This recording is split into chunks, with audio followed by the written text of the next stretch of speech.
Jesus Nazareno, sinasamba ka namin, pinipinto ka namin.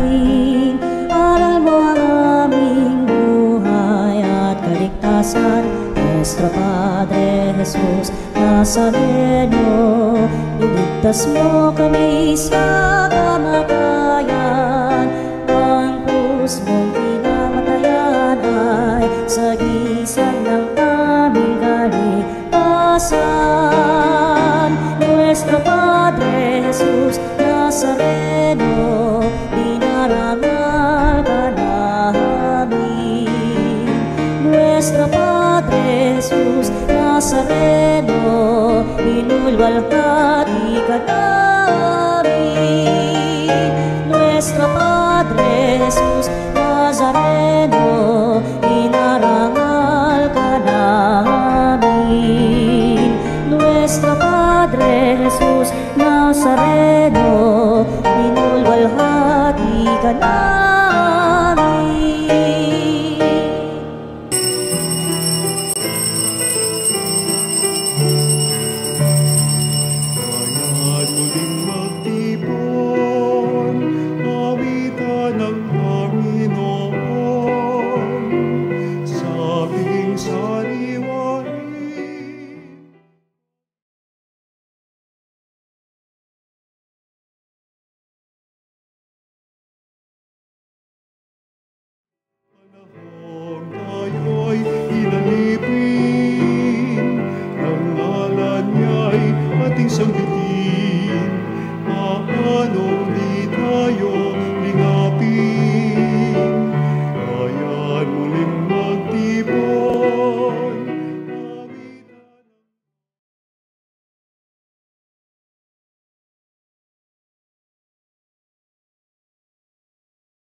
Sabing sariwain, magiligtas niya sa atin.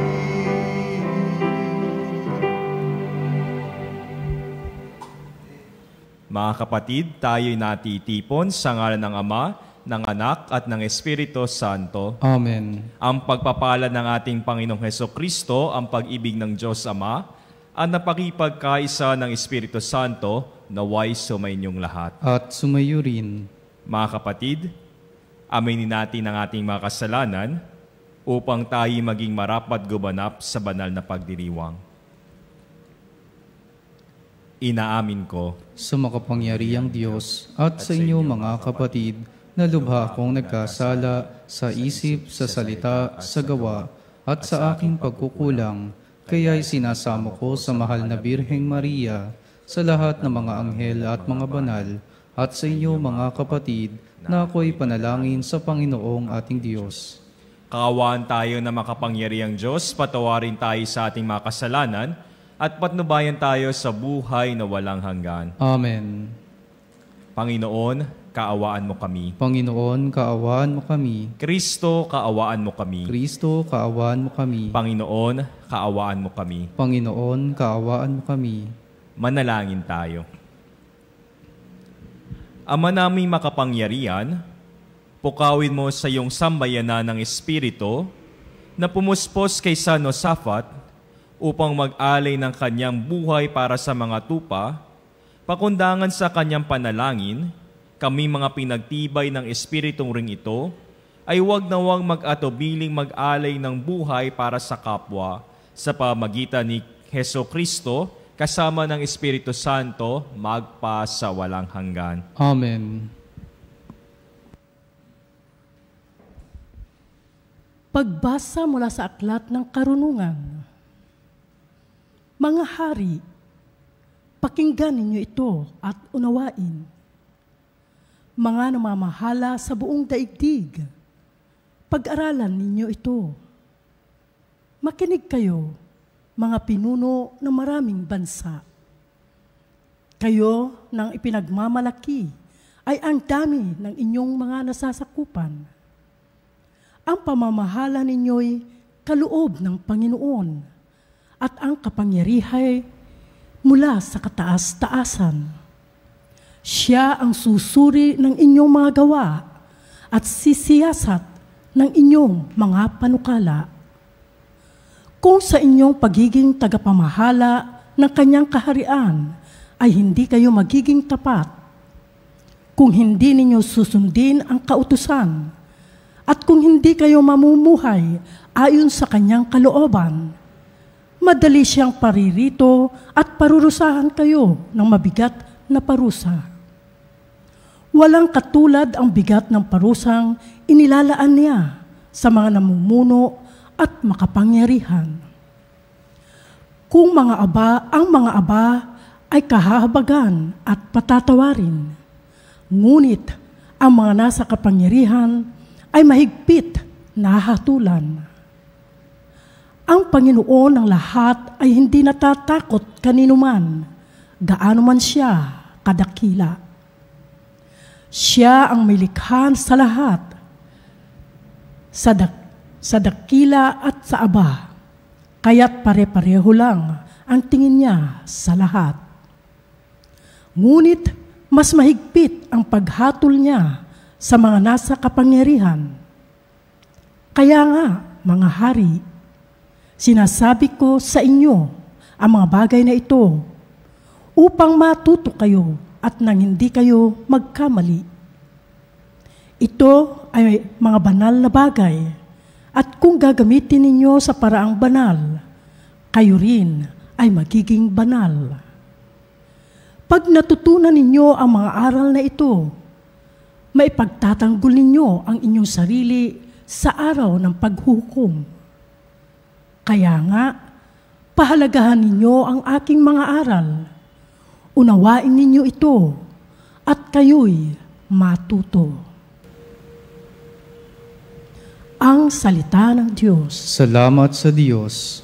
Magbangon ka, Poong Diyos, upang tanan ay masakop.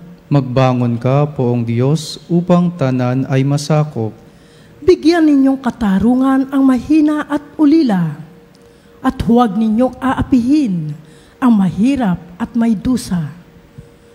Ang marapat na tulungay ang mahina at mahirap. Sa kamay ng masasama, sila'y dapat na iligtas. Magbangon ka, Poong Diyos, upang tanan ay masakop. Ang sabi ko, kayo'y Diyos, anak ng kataas-taasan. Ngunit tulad nitong tao, lahat kayo'y mamamatay.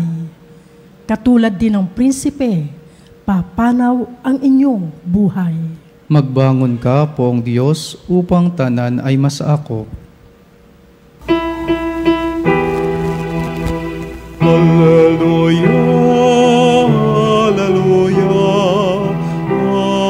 Alleluia, Alleluia, Alleluia, Alleluia. Ang Diyos Ama'y naghahangad, lagi tayong pasalamat kaysa ng Kanyang anak. Alleluia, Alleluia. Sumainyo ang Panginoon. At sumayo rin. Ang mabuting balita ng Panginoon ayon kay San Lucas. Papuri sa iyo, Panginoon. Sa paglalakbay ni Jesus patungong Jerusalem, nagdaan siya sa hangganan ng Samaria at Galilea. Nang papasok na siya sa isang nayon, siya'y sinalubong ng 10 ketungin. Tumigil sila sa malayo-layo at humiyaw ng, "Jesus, Panginoon, mahabag po kayo sa amin." Nang makita sila ay sinabi niya, "Humayo kayo at pakita sa mga saserdote." At samantalang sila'y naglalakad, gumaling sila. Nang mapuna ng isa na siya'y magaling na, nagbalik siyang sumisigaw, nagpupuri sa Diyos. Nagpatira pa siya sa paanan ni Jesus at nagpasalamat. Ang taong ito'y Samaritano. Hindi ba 10 ang gumaling? Tanong ni Jesus. Nasaan ang 9? Wala bang nagbalik at nagpuri sa Diyos, kundi ang dayuhang ito? Sinabi sa kanya ni Jesus, "Tumindig ka't humayo sa iyong lakad. Pinagaling ka dahil sa iyong panananalig." Mga kapatid, ang mabuting balita ng Panginoon. Pinupuri ka namin, Panginoong Hesukristo. Ngayong araw po ay very special day not only for me but for my family. Birthday po kasi ng nanay ko po ngayon. Siya ay isang certified kapanalig. I'm sure nakikinig siya ngayon sa atin. May laging paalala sa akin yung nanay ko. Sabi niya, anak, lagi kang kumain ng gulay. Ganon ang nanay ko, reminder, laging kumain ng gulay kahit pagpasok ko na sa seminaryo. Kaya naman yun ang baon-baon ko kahit yung ampalaya, di ba? Yun yung pinakamahirap kainin. Pero alam niyo po ba kung anong mas mapait pa sa ampalaya? Father, ano po yung ampalayain ka? Dapat palayain na natin yung mga taong nakakasakit sa atin o nagpapahirap sa atin. Pero hindi lang yun dapat natin palayain ang ating sarili, no? Palayain na po natin ang ating mga sarili sa bigat na mga pagsubok, sa bigat na mga problema, sa bigat na mga pinagdadaanan natin. Father, paano namin papalayain ang aming mga sarili doon kapag kaya nating ipaubaya ang mga ito sa Diyos, sa ating mga panalangin? Uulitin ko po, ipaubaya ang lahat sa Diyos sa pamamagitan ng panalangin. Pero Father, minsan dasal naman kami pero hindi naman nakikinig ang Diyos sa dasal namin. Minsan mapapakanta tayo, no? Natutulog ba ang Diyos? Kaya may reminder si Father, 3 reminders when we feel that God says no to our prayers.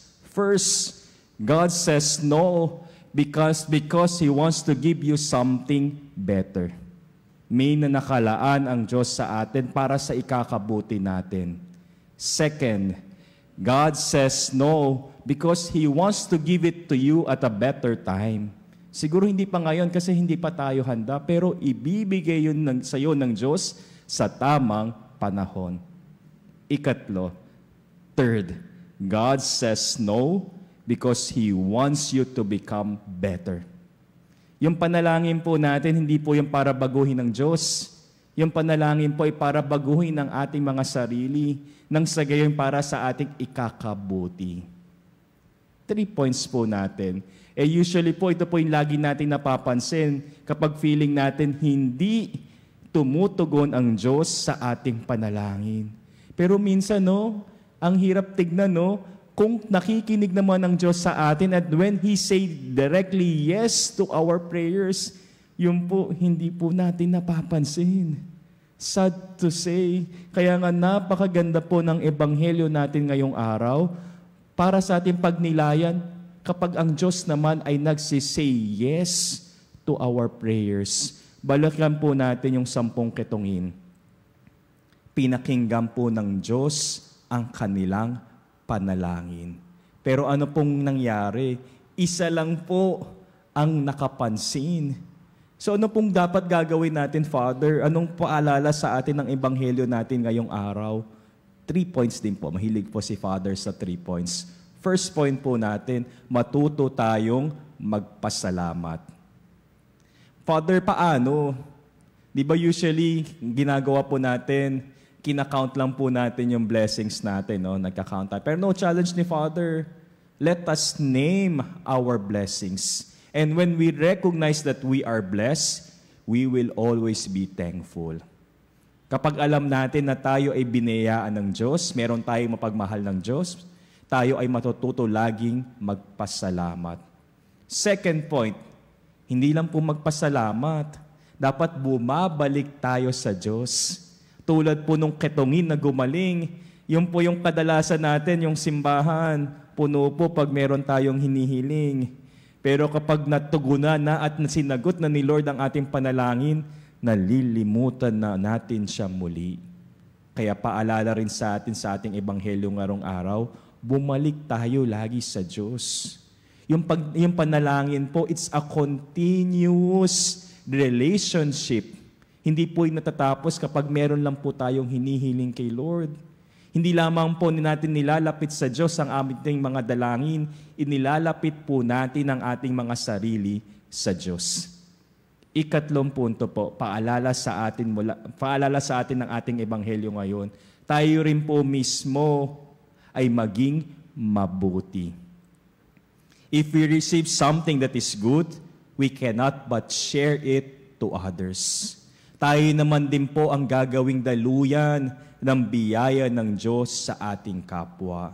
Kapag ginawa po natin yun, tayo rin po mismo ang magiging answered prayer ng mga taong nasa paligid natin, lalong-lalo na yung mga taong nasa paligid natin.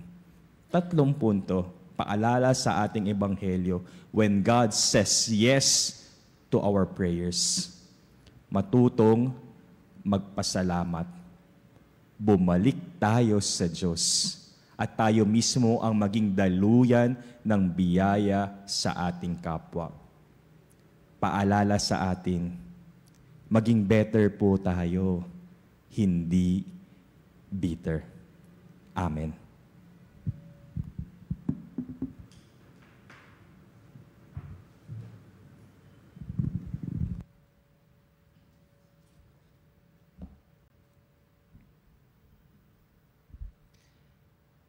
Labis ng pagbigay ng biyaya, kagalingan, at kapatawaran ng Panginoon, subalit pinagwawalang bahala natin ang mga ito. Nakakalimutan natin siyang pasalamatan. Dalhin natin ang ating mga panalangin sa Kanya sa diwa ng pasasalamat. Ang ating itutugon, Panginoon, dinggin mo ang aming panalangin. Panginoon, dinggin mo ang aming panalangin. Ang simbahan sa lupa, naway patuloy na hilumin sa kapangyarihan ng Espiritu Santo ang may mga wasak na buhay.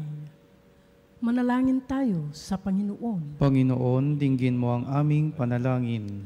Atin nawang purihin at pasalamatan ang Diyos sa mga biyaya ng buhay, pananampalataya, kalusugan, kaligayahan, at alab ng pagmamahalan ng pamilya, kaibigan, at komunidad.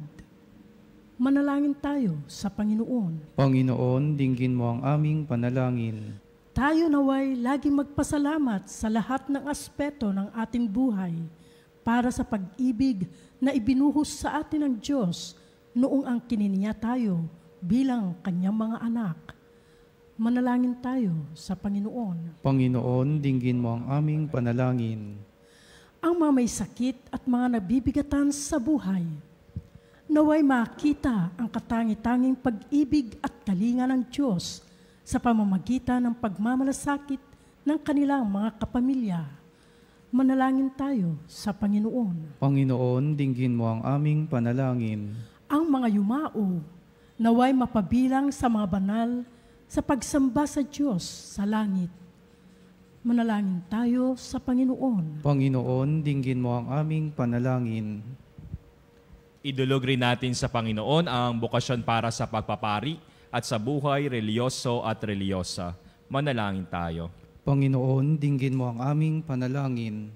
Idulog rin natin sa Panginoon ang mga nagdiriwang ng kanilang kaarawan ngayong araw, lalo na po sa aking nanay na si Libay.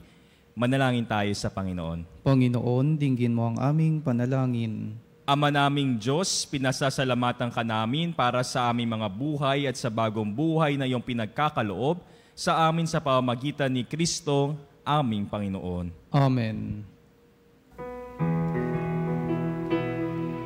Ang ibig mo, ang gamit ko, lahat ng ito'y nagmula sa iyo. Inihahan mo sa'yo, buong puso kong inahalay sa'yo. O Diyos, o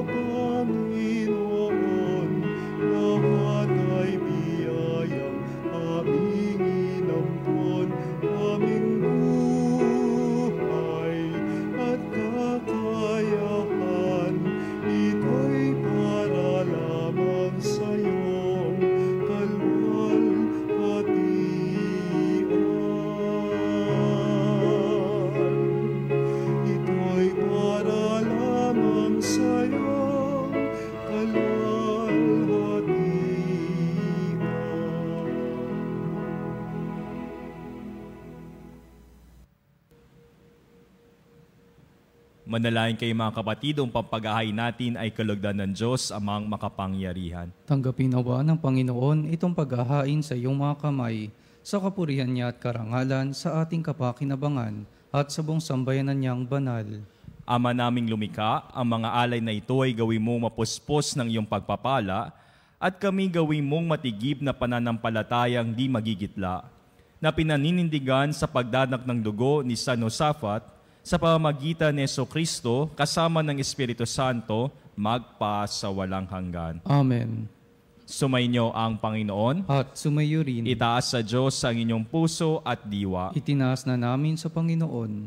Pasalamatan natin ang Panginoong ating Diyos. Marapat na siya ay pasalamatan. Ama naming makapangyarihan, tunay ngang marapat na ikaw ay aming pasalamatan.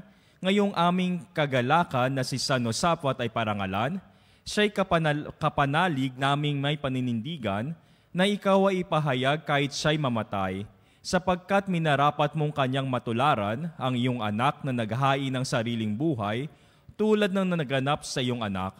Ang dugo ng mga martir ay dumanak, hindi dahil sa tatagang likas, kundi dahil sa iyong bigay na lakas. Kaya kaisa ng mga anghel na nagsisiawit ng papuri sa iyo, nang walang humpay sa kalangitan, kami nagbubunyi sa iyong kadakilaan.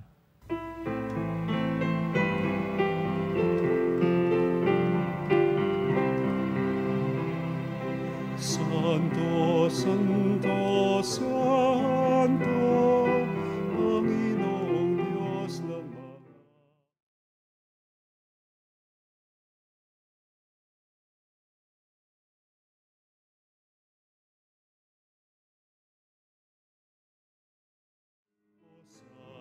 Hosana sa kaitaasan, pinagpalaan na paririto sa ngalan ng Panginoon.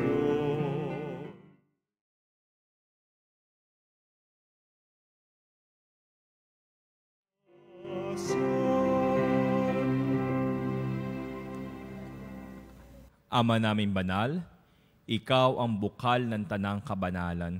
Kaya't sa pamamagitan ng iyong Espiritu, gawin mong banal ang kaloob na ito upang para sa amin maging katawan at dugo ng aming Panginoong Hesukristo. Bago niya pinagtiis ang kusang loob na maging handog, hinawakan niya ang tinapay, pinasalamatan kanya, pinaghati-hati niya yon, iniabot sa kanyang mga alagad at sinabi, "Tanggapin ninyong lahat ito at kanin. Ito ang aking katawan na ihahandog para sa inyo."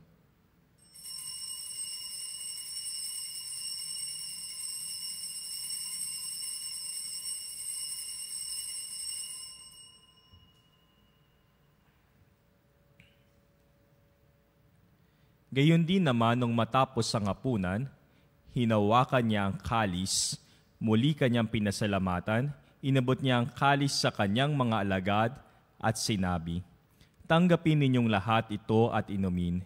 Ito ang kalis ng aking dugo, ng bago at walang hanggang tipan. Ang aking dugo na ibubuhos para sa inyo at para sa lahat, sa kapagpapatawad ng mga kasalanan. Gawin ninyo ito sa pag-alaala sa akin."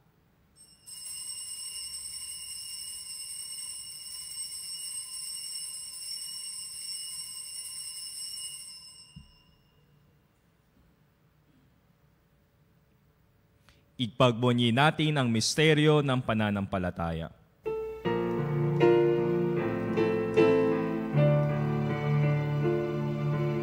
Ang kamatayan mo, Panginoon, aming ipinahayag.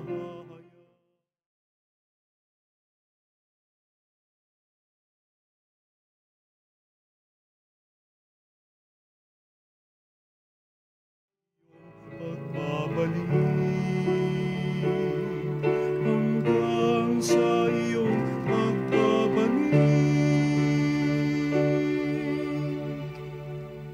Ama, ginagawa namin ngayon ang pag-alaala sa pagkamatay at muling pagkabuhay ng iyong anak, kaya't inaalay namin sa iyong tinapay na nagbibigay buhay at ang kalis na nagkakaloob ng kaligtasan. Kami nagpapasalamat dahil kami yung iyong minarapat na tumayo sa harap mo para maglingkod sa iyo. Isinasamo namin kami magsasalo-salo sa katawan dugo ni Kristo ay mabuklod sa pagkakaisa sa pamamagitan ng Espiritu Santo. Ama, lingapin mo ang iyong simbahang laganap sa buong daigdig. Puspusin mo kami sa pag-ibig, kaisa ni Leon na aming Papa at ni Elias na aming Obispo at ng Tanang Kaparian. Alalahanin mo rin ang mga kapatid naming nahimlay na may pag-asang sila'y muling mabubuhay. Gayon din ang lahat ng mga pumanaw. Kaawa mo sila at patuloyin sa iyong kaliwanagan. Kaawaan mo at panghindabating kaming lahat na makasalo sa iyong buhay na walang wakas.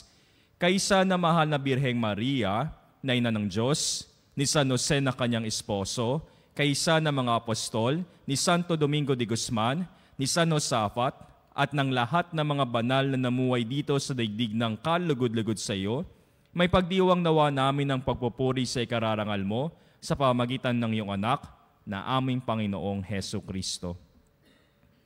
Sa pamamagitan ni Kristo, kasama niya at sa Kanya, ang lahat ng parangal at papuri sa iyo, Diyos amang makapangyarihan, kasama ng Espiritu Santo, magpa sa walang hanggan.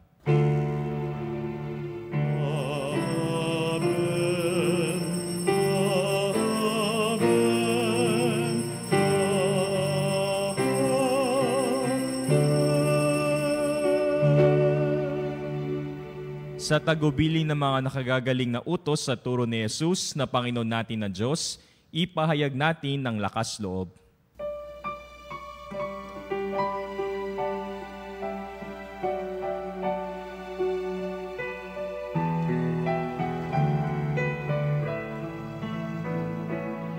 Ama namin, sumasalangit ka, sambahin ang ngalan mo.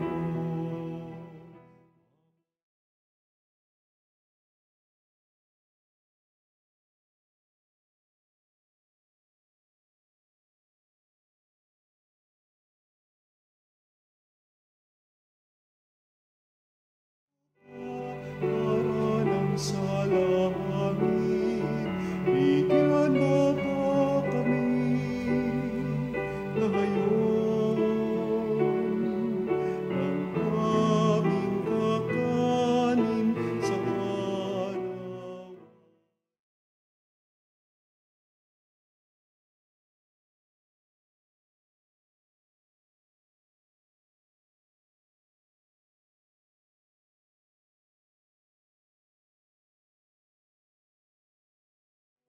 Napatawad namin sa nagkakasala sa amin. Aming ipahintulot sa tukso, magyadya mo kami sa lahat ng masama. Hiniling namin kami adya sa lahat na masama, pagkalooban ng kapayapaan na araw-araw, iligtas sa kasalanan at ilayo sa lahat ng kapamakan, samantalang aming pinanabikan ang dakilang araw ng pagpapayag ng tagapagligtas naming si Jesu Kristo. Sapagkat iyo ang kaharian at ang kapangyarihan at ang kapurihan, magpakailanman. Amen. Panginoong Heso Kristo, sinabi mo sa iyong mga apostol, kapayapaan ang iniiwan ko sa inyo, ang aking kapayapaan ang ibinibigay ko sa inyo. Tungayan mo ang aming pananampalataya at huwag ang aming pagkakasala. Pagkalooban mo kami ng kapayapaan, pagkakaisa ayon sa iyong kalooban, kasama ng Espiritu Santo, magpa sa walang hanggan. Amen. Ang kapayapaan ng Panginoon ay laging sumainyo. At sumayo rin. Magbigayan kayo ng kapayapaan sa isa't isa.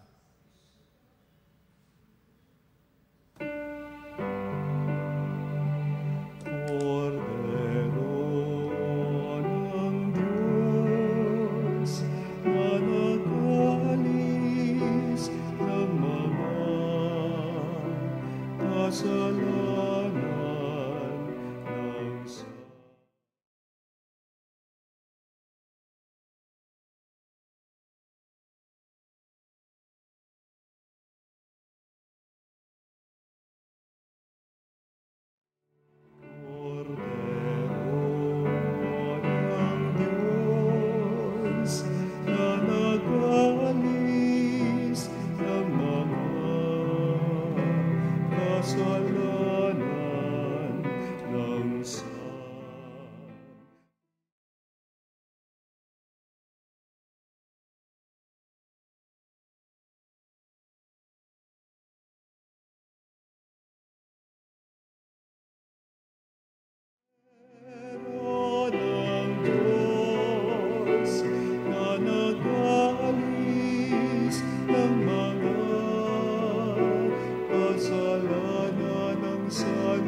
Ito, ang kordero ng Diyos, itong nag-aalis ng kasalanan ng sanlibutan, mapalad ang mga inaanyahan sa kanyang piging. Panginoon, hindi ako karapat-dapat na magpatuloy sa iyo, ngunit sa isang salita mo lamang ay gagaling na ako.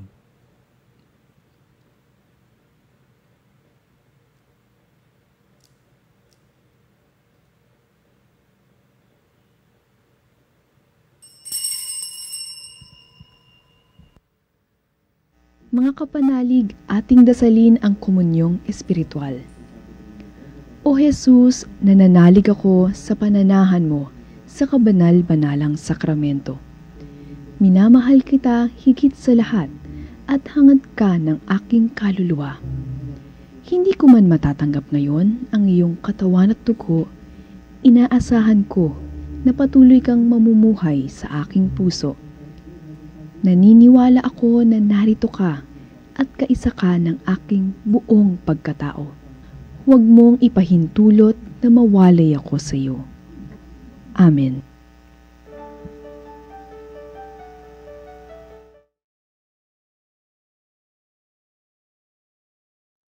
Ipanalangin mo kami upang matutunan naming pahalagahan ang kayapaan at pagkakaisa sa aming mga pamilya, sa simbahan at sa buong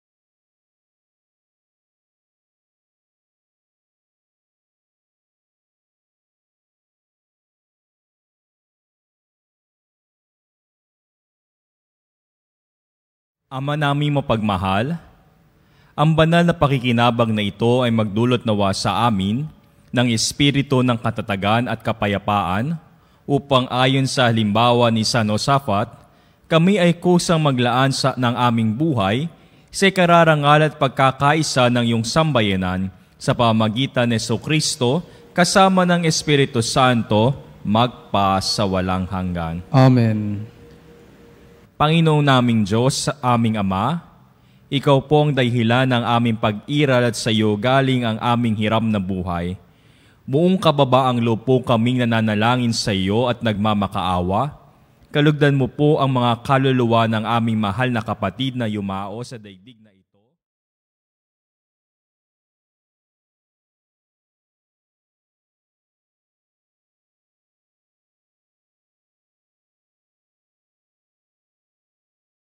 Karapat-dapat sa iyong walang hanggang kalinisan. Nasa iyong mga kamay, Panginoon, ang kanilang kaligtasan. Ihahon mo po sila sa apoy ng impyerno at bigyan ng puwang sa iyong kaharian. Magkaroon nawa ng katahimikan ang kanilang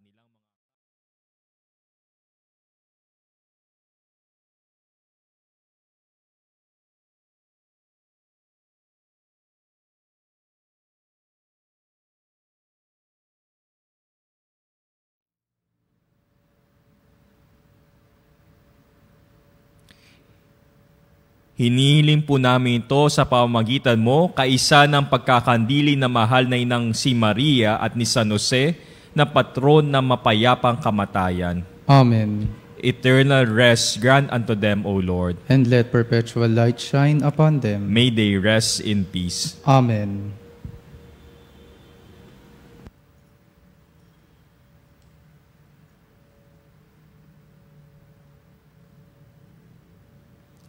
Maraming salamat po sa pakikisa sa ating banal na Eucharistia. Bago ko po ibigay ang final blessing, hayaan niyo pong akong ipakilala ang aking sarili dahil ito po ay aking first time to celebrate Mass here. Ako po si Father Jason Gonzalez OP, and OP stands for Order of Preachers o kilala rin po bilang mga Dominicano. Kami po ay Dominicans. Si Father po ay naka-assign po sa Prior of St. Thomas Aquinas sa UST. Ako po isang guro sa UST Faculty of Theology, and the same time as I'm the Assistant Promoter of Vocation. Kaya baka naman may mga nakikinig dito, baka you're interested to become a Dominican priest, you can check our Facebook page, Dominican Vocations Philippines. Muli po, maraming salamat po sa pakikisa sa ating banal na misa at happy birthday po sa aking nanay, Mama Libay. Thank you po for everything. Sumayin niyo ang Panginoon At sumayo rin. at pagpalain kayo na makapangyarihang Diyos, Ama, Anak at Espiritu Santo. Amen. Tapos na ang misa, humayo kayong taglay ang kapayapaan ni Kristo. Salamat sa Diyos.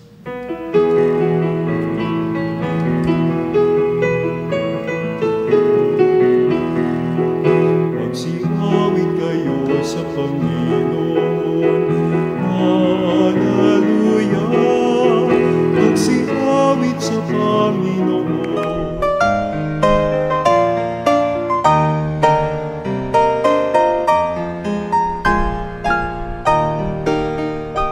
Nuestro Padre Jesús Nazareno, sinasamba ka namin, pinipintuho ka namin, aral mo ang aming buhay at kaligtasan. Nuestro Padre Jesús Nazareno, iligtas mo kami sa kamatayan, ang krus mong pinamatayan ay sagisag ng aming kaligtasan. Nuestro Padre Jesus Nazareno, dinarangal ka namin. Nuestro Padre Jesus Nazareno, inulwalhati ka namin. Nuestro Padre Jesus Nazareno, inarangal ka namin. Nuestro Padre Jesus Nazareno, inulwalhati ka namin.